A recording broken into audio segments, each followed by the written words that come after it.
Those who are planning to retire soon often have the misconception that if they have too many assets, they won't qualify for the age pension. Some people even go so far as to squander all their money just to become eligible. But in reality, there is a completely legal and subtle way to get around the asset test. You don't need to hand over your assets to others, nor do you need to spend recklessly for your assets to seemingly disappear during the government's assessment. At the same time, you can also help your children solve their housing problems.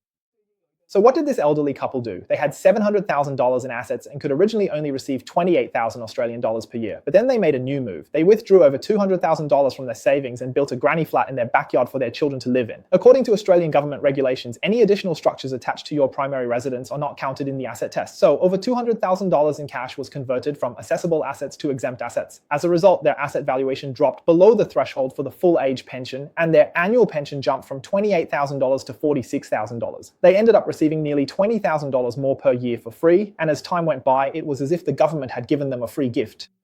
The same strategy can also be applied to renovations on your primary residence and so on. Remember, good property investment comes from good financial planning. Follow me, and next time I'll talk about the hidden loopholes in Australia's pension system. I'm Jingxin Shi, and your buyer's advisor here in Melbourne.